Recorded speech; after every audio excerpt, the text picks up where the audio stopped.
Le 24 mai 2024, le monde de la musique française a reçu une nouvelle choquante. Le célèbre chanteur Kenji Girac a été soudainement hospitalisé. Cet événement a rendu les fans et les médias confus et inquiets.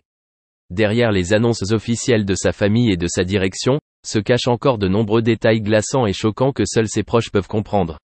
En particulier, les propos cachés de l'épouse de Kenji, Sophie Girac, ont suscité de nombreuses spéculations et inquiétudes sur le véritable état du chanteur.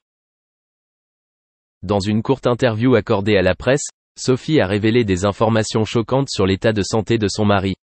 Elle a déclaré que Kenji avait traversé une période extrêmement difficile et sombre dans sa vie personnelle. Kenji a non seulement subi la pression de sa carrière musicale, mais a également souffert de graves problèmes psychologiques.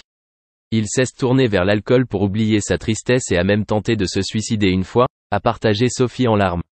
Cette confession de Sophie a non seulement choqué mais a également choqué et inquiété de nombreuses personnes quant à l'avenir de la jeune star. L'histoire est devenue plus compliquée lorsqu'il a été rapporté que Kenji avait récemment fait de faux aveux. Ces déclarations, selon certaines sources, seraient le résultat de troubles psychologiques et de l'influence de l'alcool. Un ami proche de Kenji a partagé: Kenji a eu des moments où elle ne pouvait pas se contrôler et disait des choses qui n'étaient pas vraies. C'est juste le signe d'un esprit blessé et d'un besoin urgent d'aide. Kenji Girac, avec sa brillante carrière et son talent musical hors du commun, a toujours été considéré comme un symbole de réussite et de force dans l'industrie musicale française. Cependant, des informations récentes ont révélé une autre facette de la vie de cette star, pleine de difficultés et de souffrances. Cet incident est non seulement un grand choc pour les fans, mais aussi un signal d'alarme sur la terrible pression à laquelle les artistes célèbres sont confrontés chaque jour. Les psychologues ont souligné l'importance du soutien psychologique pour des célébrités comme Kenji. La célébrité s'accompagne de beaucoup de pression et de responsabilités. Si elle n'est pas correctement soutenue, elle peut entraîner de graves conséquences sur la santé mentale, explique le docteur Jean Dubois, un expert en psychologie célèbre à Paris. Il a également recommandé que Kenji se repose et se fasse soigner pour récupérer complètement. La famille et les amis de Kenji sont désormais à ses côtés, lui apportant le soutien et l'amour dont il a tant besoin pendant cette période difficile. Les fans du monde entier ont également exprimé leur soutien et envoyé leurs meilleurs vœux au chanteur via les réseaux sociaux. Sur Instagram, le hashtag #PrayForKenji est à la mode, avec des milliers de publications priant pour sa santé et son rétablissement. L'incident de Kenji Girac est un rappel obsédant de ce qui peut arriver lorsque la célébrité et la pression deviennent trop lourdes pour une personne. C'est également un appel à un meilleur système de soutien pour les artistes qui consacrent leur vie à apporter de la joie et de l'émotion à des millions de personnes. Espérons qu'avec l'aide de sa famille, de ses amis et de ses fans, Kenji surmontera bientôt cette période sombre et reviendra à la musique, sa passion et sa source de vie. Le 22 avril, le célèbre chanteur Kenji Girac a été hospitalisé après avoir été blessé par balle à la poitrine.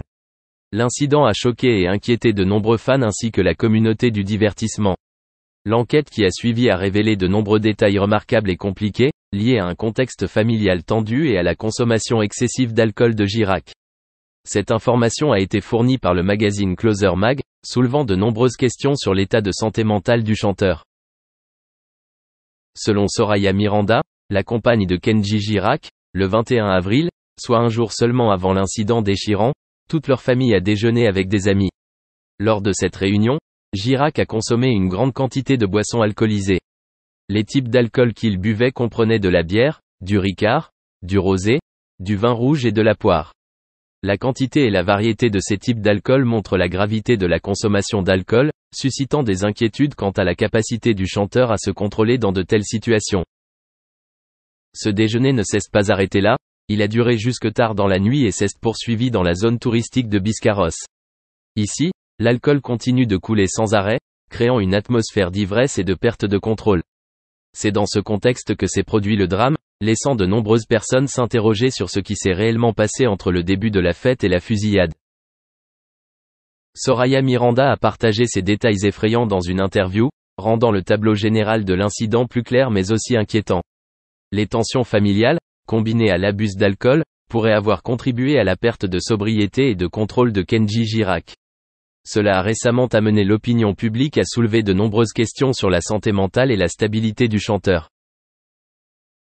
La blessure par balle à la poitrine était une indication claire de la gravité de la situation à laquelle Kenji Girac était confronté. Son hospitalisation et les traitements ultérieurs ont été nécessaires, mais ont également mis en évidence la nécessité de reconsidérer son mode de vie et ses relations personnelles. La famille et les amis de Girac sont actuellement très inquiets et espèrent qu'il se remettra rapidement physiquement et mentalement. L'enquête se poursuit et de plus amples détails pourraient être dévoilés prochainement. Cependant, ce que l'on sait jusqu'à présent suffit à tirer la sonnette d'alarme quant à l'impact du stress familial et de l'abus d'alcool sur la santé et la sécurité des artistes. Le cas de Kenji Girac n'est pas seulement un incident personnel mais aussi un rappel fort de l'importance de maintenir un mode de vie sain et équilibré, en particulier dans l'industrie du divertissement sous pression. En attendant les résultats officiels de l'enquête, la communauté de fans et collègues de Kenji Girac lui ont témoigné un fort soutien. Ils lui adressent leurs meilleurs vœux et espèrent qu'il surmontera bientôt cette période difficile.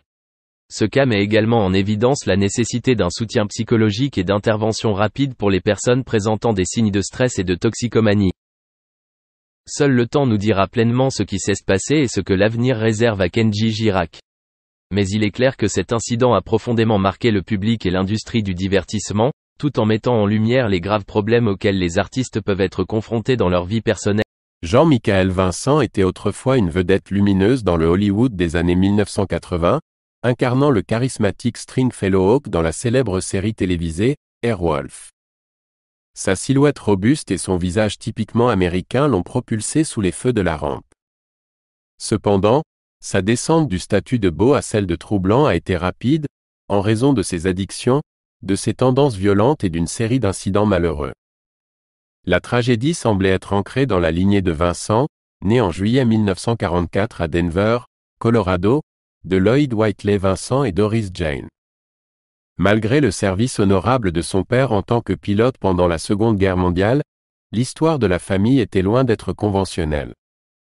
La lignée paternelle de Jean-Michel avait un passé sombre et tumultueux, marqué par son grand-père et ses oncles qui avaient orchestré de nombreux braquages de banques dans les années 1920 et 1930, entraînant des confrontations fatales avec les forces de l'ordre. La rébellion de Jean-Michel contre la vie disciplinée de son père a commencé tôt. En grandissant, il nourrissait du ressentiment envers le contrôle strict exercé par l'armée américaine sur son père. Contrairement au chemin de son père, son grand-père, esprit libre radical, est devenu la figure idéale qu'il aspirait à émuler. Lors d'une interview avec le magazine People, Jean-Michel a révélé son écart par rapport au plan de son père. Après avoir obtenu son diplôme d'études secondaires en 1963, il a abandonné la proposition de l'atelier de signalétique familiale, déclarant « J'ai mis ma planche de surf dans la voiture et je suis parti ». Après son départ, Jean-Michel s'est inscrit au Ventura College mais l'a trouvé peu inspirant.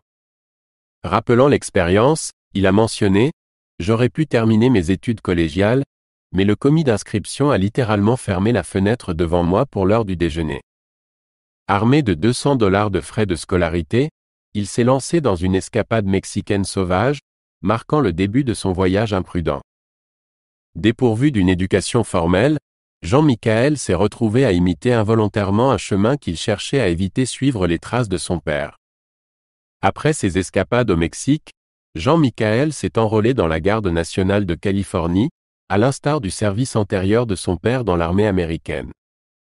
Bien que le devoir patriotique le liait, les parallèles avec son père s'étendaient au-delà de la simple allégeance militaire. Au sommet de sa gloire dans les années 1980, Jean-Michel a indéniablement revendiqué le titre de la vedette la plus captivante d'Hollywood, une figure céleste peut être même dans l'immensité cosmique. Bien qu'il n'ait pas hérité du penchant de son père pour la discipline, il avait été doté d'un héritage encore plus extraordinaire, son aspect séduisant, stupéfiant,